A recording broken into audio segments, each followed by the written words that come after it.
यात केंद्रीय मंत्री पीयूष गोयल हे उद्योजकांसोबत संवाद साधणार आहेत। भाजपच्या मुंबई उद्योग आघाडीसोबत आज ही संवाद बैठक आयोजित करण्यात आली आहे। मालाड पश्चिम येथील साई पॅलेस हॉटेलमध्ये दुपारी 12 वाजता ही बैठक होणार आहे। केंद्रीय मंत्री गोयल हे सीए सोबत सुद्धा बातचीत करणार आहेत आणि भाजपकडून व्यापार क्षेत्रातील मतांची जुळवाजुळव करण्यासाठी ही स्ट्रॅटेजी आहे का असं देखील म्हटलं जात आहे। पीयूष गोयल हे उद्योजकांसोबत संवाद साधणार आहेत। केंद्रीय मंत्री पीयूष गोयल यांनी भाजपच्या मुंबई उद्योग आघाडीसोबत आज संवाद बैठक आयोजित केली आहे। मालाड पश्चिम येथील साई पॅलेस हॉटेलमध्ये दुपारी 12 वाजता ही बैठक होणार आहे। केंद्रीय मंत्री पीयूष गोयल सीएम सोबत सुद्धा बातचीत करणार आहेत आणि भाजपकडून व्यापार क्षेत्रातील मतांची जुळवाजुळव करण्याची ही तयारी दिसते। अधिक माहितीसाठी जाऊयात आमचे प्रतिनिधी तुषार उपणवर यांच्याकडे। तुषार, काय माहिती?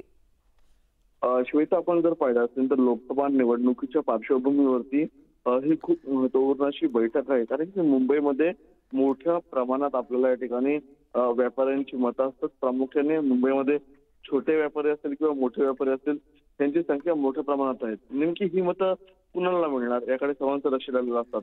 या संदर्भात आज 12 वाजता बैठक होणार आहे। स्वतः पीयूष गोयल या सर्व उद्योजकांसोबत आपल्याला संवाद साधताना पाहायला मिळणार। त्यांच्या नेमक्या समस्या काय आहेत ते देखील जाणून घेणार आहेत आणि त्यांना भाजपा पक्षाने काय मदत करायची हे देखील त्यांना जाणून घेणार आहेत। किंबहुना काही वेगळ्या योजना असतील तर त्या योजनांमध्ये व्यापाऱ्यांना कसा लाभ होऊ शकतो हे देखील जाणून घेणार आहेत। यामध्ये सीए असतील, छोटे व्यापारी असतील, मोठे व्यापारी असतील, या सर्वांचा समावेश आहे आणि यांच्यासोबत आज 12 वाजता स्वतः लोकसभेचे उमेदवार पीयूष गोयल हे केंद्रीय मंत्री म्हणून संवाद साधणार आहेत। त्यांच्या मतदारसंघांपुरता हा विषय आहे।